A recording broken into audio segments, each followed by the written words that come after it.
오늘 본문 1절을 보면 광야 생활을 했던 그 이스라엘 백성들이 가데스 이제 바네아라고 이렇게 성경에 나와 있죠.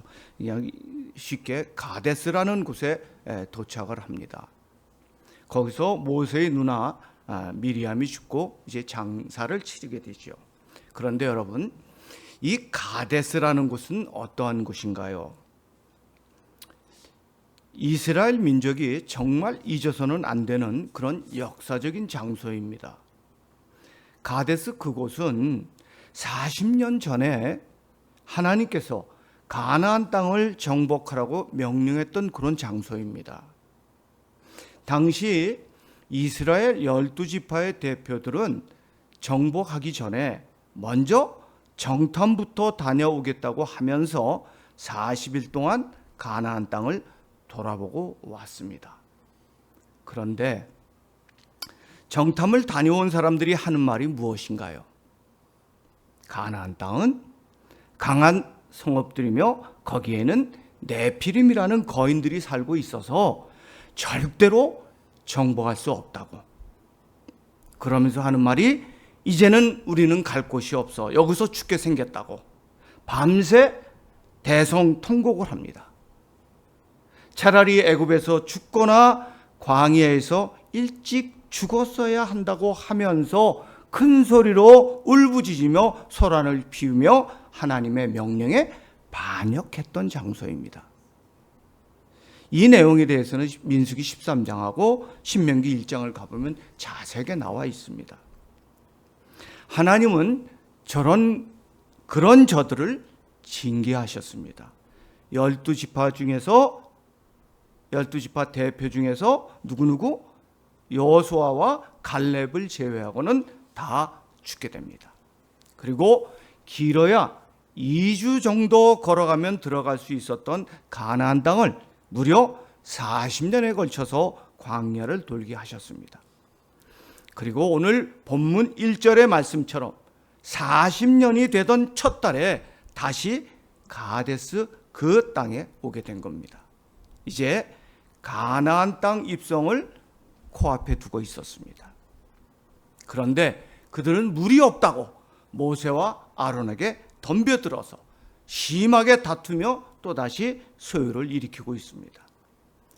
물이 없으면 이제 신앙도 좀 성장했을 텐데 먼저 하나님께 달라고 해야 하는데 그들은 먼저 모세와 아론을 탓하는 그런 믿음 없는 행동을 한 것입니다. 사실 이스라엘 백성들의 이런 원망과 불평은 실상은 하나님께 대드는 것과 같은 것입니다. 3, 4절을 보면 그들은 마실 물이 없고 그래서 파종할 수도 없고 무화과 같은 나무도 없고 포도 열매도 없고 석류도 없는 이런 몹쓸 땅, 나쁜 땅으로 우리를 왜 인도했느냐. 그러면서 차라리 애굽에서 나오지 말거나 우리 조상들처럼 광야에서 일찍 죽었어야 한다고 큰 소리로 불평을 하며 심하게 덤벼들고 있었습니다. 어떤가요? 40년 전에 바로 그 자리 가데스에서 가나안 땅 정탐을 하고 돌아와서 쏟아냈던 불평과 원망과 똑같습니다. 여러분, 지금 저들은 자신들이 있는 그 가데스 바로 그곳 40년 전에 하나님의 말씀에 반역했다가 40년 동안이라는 광야에서의 신앙 훈련을 시작했던 그 장소입니다. 그리고 그 쓰라린 40년 전의 역사를 부모들에게나 또는 모세와 아론으로부터 지파의 대표들로부터 들어서 잘 알고 있었을 것입니다. 우리나라 사람들이 대부분 임진왜란 1592년이죠. 임진왜란을 잊을 수 없는 것처럼 이스라엘 백성들에게는 가데스 반역 사건은 결코 잊을 수 없는 그런 장소입니다. 그렇다면 다시 가데스 그 땅에 왔다면 과거를 생각하면서 하나님을 또다시 배반하는 그런 원망과 불평의 소리를 하지 말았어야 하는 것입니다. 부끄러운 역사를 갖고 있는 바로 그 장소에 다시 왔는데 어떻게 40년 전과 똑같은 잘못을 다시 범하게 되는 것일까요? 어떻게 그렇게 믿음 없는 행동을 할 수 있었을까요? 그 대답은 우리 인간은 원래 그렇다는 것입니다. 이것은 이스라엘 백성들 저들만의 문제가 아닌 것입니다. 우리 인간 모두의 타고난 모습입니다.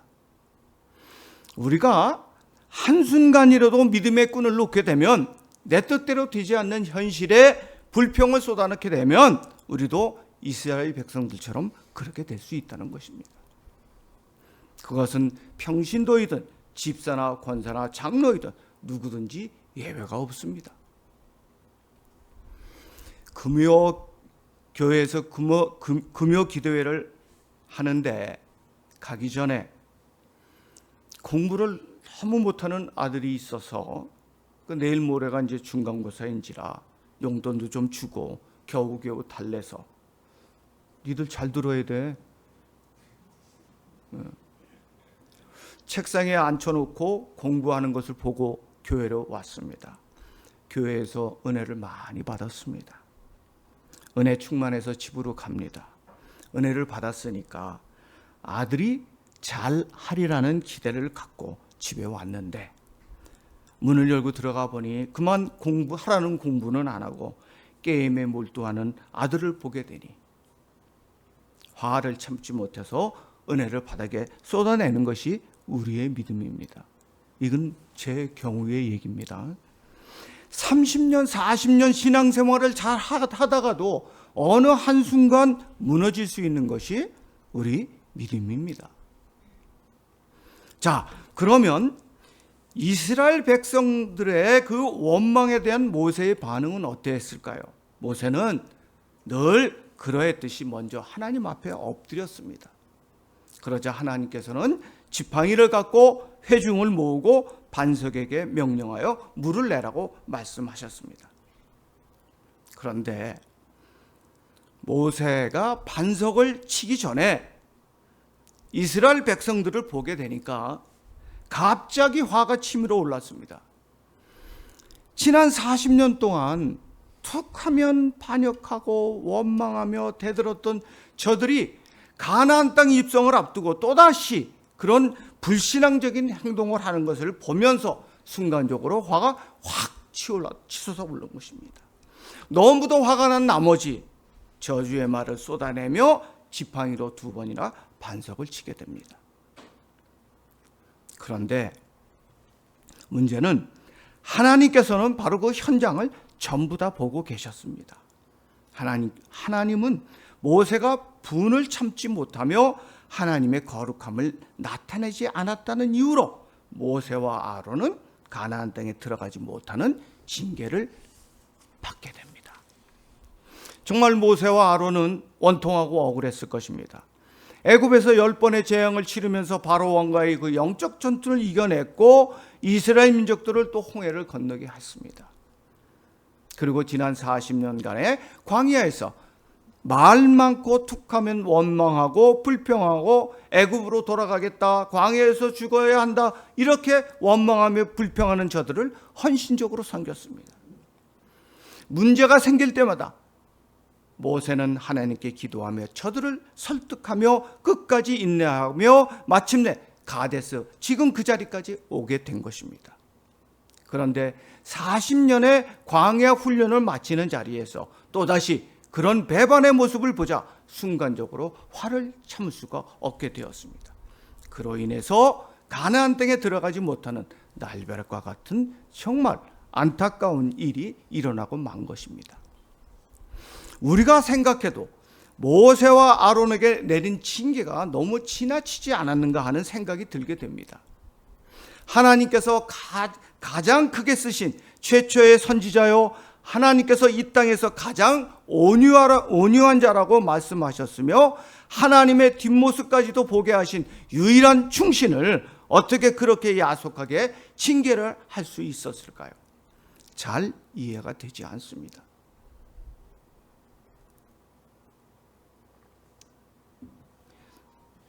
그럼 하나님은 왜 그렇게 하셨을까요?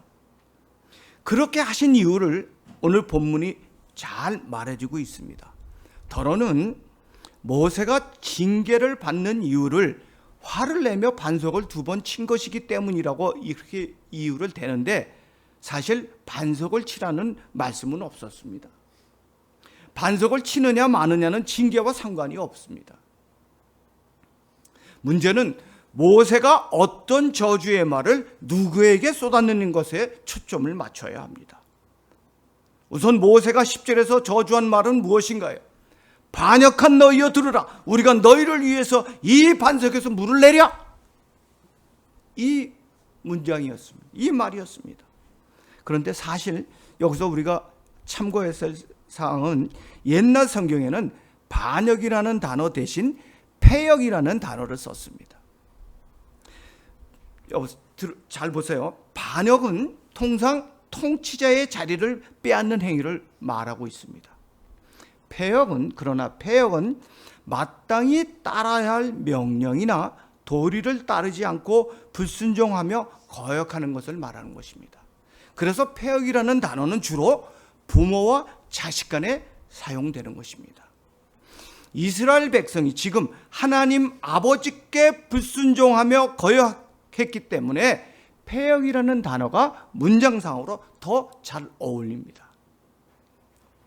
이 저주의 말에 관해서 시편 106편 33절 말씀을 보면 모세가 그의 입술로 망령되이 말하였다고 증거하고 있습니다. 이 망령되이라는 표현을 잘 적용해 보면 모세는 이런 식으로 저주의 말을 쏟아낸 것입니다. 지긋지긋하게 말 안 듣는 이 패역한 망할 자식아, 망할 자식들아 라고 그렇게 저주의 말을 쏟아낸 것입니다.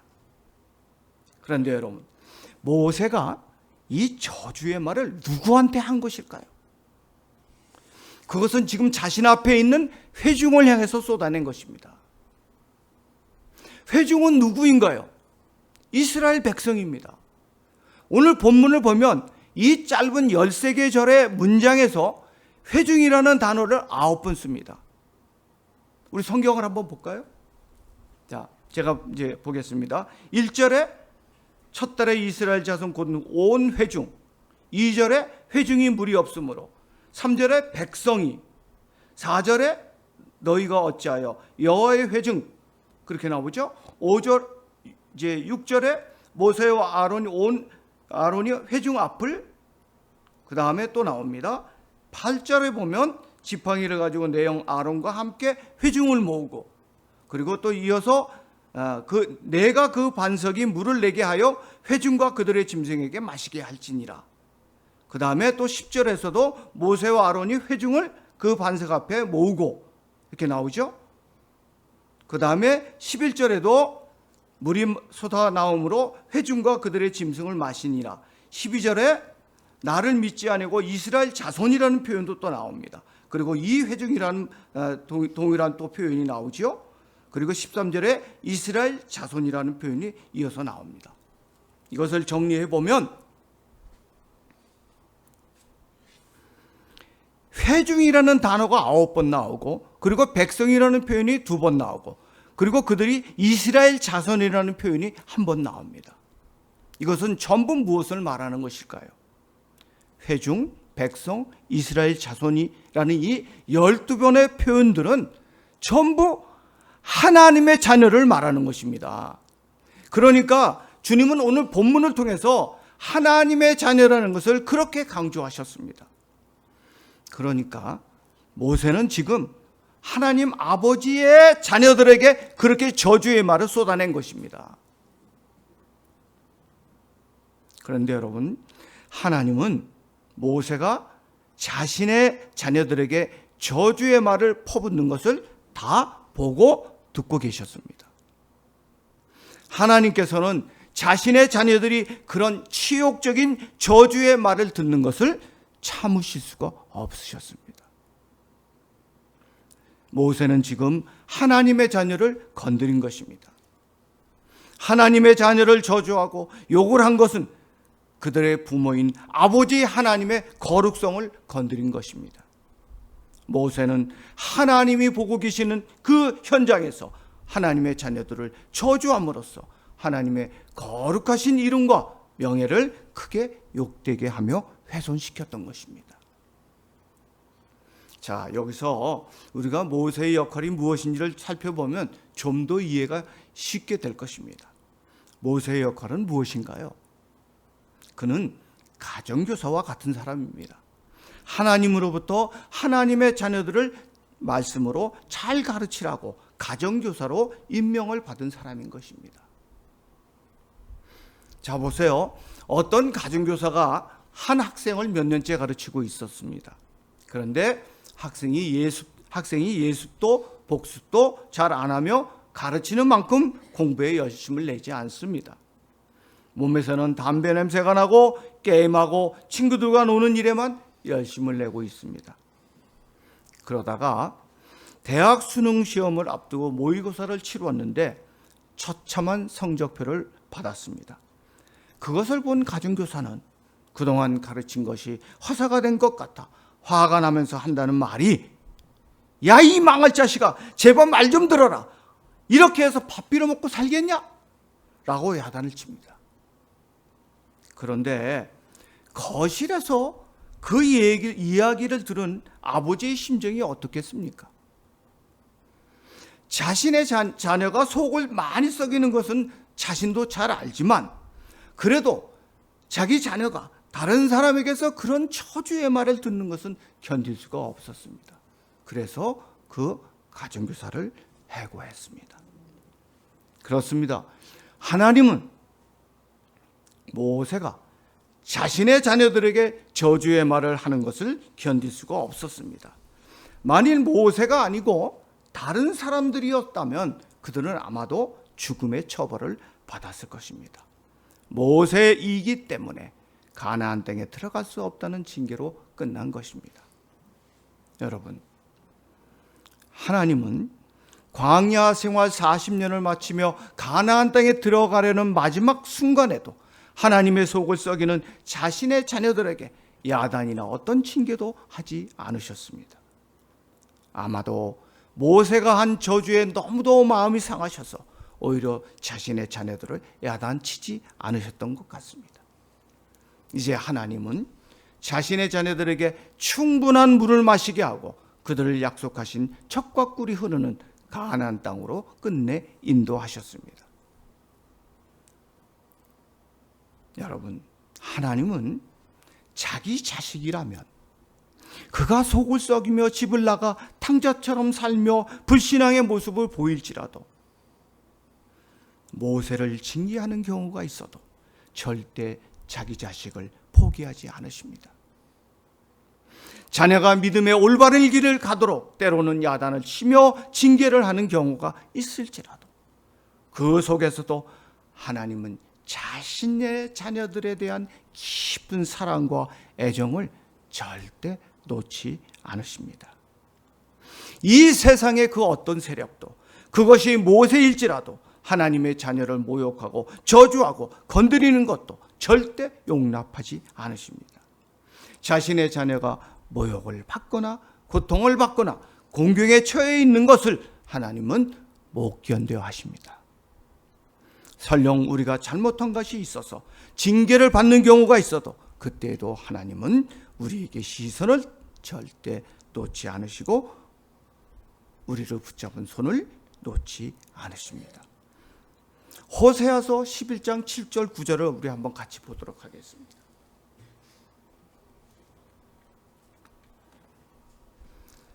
구약 1266쪽 어간에 있습니다.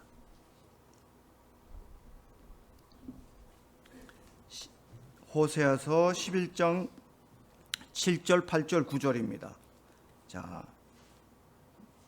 같이 읽겠습니다. 시작. 내 백성이 끝끝내 내게서 물러가나니 비록 그들을 불러 위에 계신 이에게로 돌아오라 할지라도 일어나는 자가 하나도 없도다. 에브라임이여, 내가 어찌 너를 놓겠느냐? 이스라엘이여 내가 어찌 너를 버리겠느냐? 내가 어찌 너를 아두마같이 놓겠느냐? 어찌 너를 스보임같이 두겠느냐? 내 마음이 내 속에서 돌이키어 나의 궁일이 온전히 불붙듯 하도다. 내가 나의 명한 진노를 나타내지 아니하며 내가 다시는 에브라임을 멸하지 아니하리니 이는 내가 하나님이요 사람이 아님이라. 내 가운데 있는 거룩한 이니 진노함으로 내게 임하지 아니하리라. 아멘. 우상 숭배하며 하나님께 큰 죄를 지어서 아수르의 침략을 받게 되는 북이스라엘 백성들에게 하신 말씀입니다. 하나님은 하나님의 마음을 이렇게 표현하십니다. 내가 어찌 너를 버리겠느냐? 내가 너를 어찌 그냥 두겠느냐? 내 마음이 내 속에서 돌이켜 나의 궁일이 온전히 불붙는 것 같다고 그렇게 자신의 자녀를 향한 애절하고 안타까운 사랑을 드러내 주셨습니다. 이 하나님의 이 정말 끝없는 이 사랑은 신약 로마서 8장 37절 39절을 통해서도 절대로 끊을 수 없는 그 자식 사랑을 우리에게 약속해 주셨습니다. 세상의 그 어떤 피조물이라도 우리를 예수 안에 있는 하나님의 사랑에서 끊을 수 없다고 말씀으로 그렇게 우리에게 약속해 주십니다. 사랑하는 성도 여러분, 끝없는 사랑을 베푸시는 바로 이 하나님이 나의 하나님이시며 내가 그의 자녀됨을 그 믿음의 정체성에 대한 확신을 갖고 신앙생활을 해야 됩니다. 믿으시면 아멘 하시기 바랍니다. 혹시 정말 이 무더운 여름 날씨처럼 힘들고 지쳐서 낙심하고 좌절하는 분이 혹시 계신가요? 또는 이러저러한 어려움으로 인해서 힘들어 하시는 분들이 있으신가요? 그러나 여러분, 지금 이때가 하나님께서 나와 여러분을 얼마나 사랑하시는지를 알며 경험하는 정말 복된 기회이신 줄 믿으시기 바랍니다. 여러분, 자식을 길러보면 약한 자녀가 더 많은 손을 가게 됩니다. 열 손가락 안 깨물어서 안 아픈 자녀가 없다고 그러면 맞아요. 그 중에서도 특별히 관심을 가는 자녀들이 있어요. 손이 많이 필요한 연약한 자녀들에게 더 많은 사랑과 관심을 갖고 기도하게 됩니다. 특별히 장애가 있는 자녀를 둔 부모님은 어떻습니까? 많이 힘들어들 하시지요. 그러나 그 엄마 아버지는 절대 자기 자녀를 포기하지 않습니다. 후회하지 않습니다. 어머니가 아니면 아버지가 아니면 할 수 없는 일들을 자식을 향한 사랑으로 연약한 자녀와 끝까지 함께 가는 것입니다. 여러분, 바로 우리 하나님이 나와 여러분에게 그렇게 일하십니다. 연약한 나를 위해서 하나님 없으면 살 수 없다고 예배의 자리에 나오고 기도에 나오는 그런 자신의 자녀들에게 하나님은 더 많은 관심과 사랑을 쏟아내시는 줄 믿으시기 바랍니다. 내가 지금 겪고 있는 문제나 어려움들을 하나님께서 다 아십니다.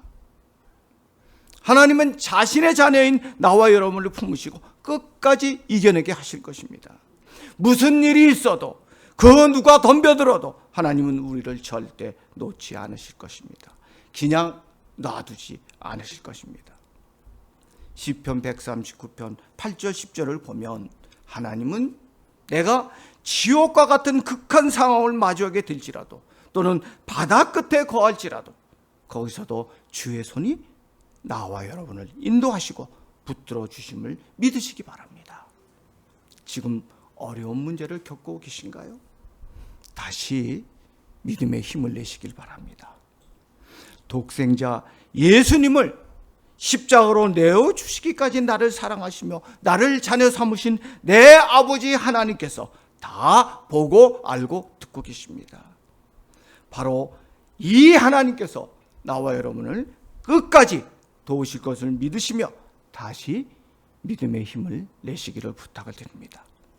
그래서 나를 향한 하나님의 지극한 사랑을 더 깊이 경험하며 체험하며 풍성한 믿음의 열매를 맺어내는 놀라운 축복을 누리시는 여러분 모두가 되시기를 주님의 이름으로 간절히 축원합니다. 기도하겠습니다.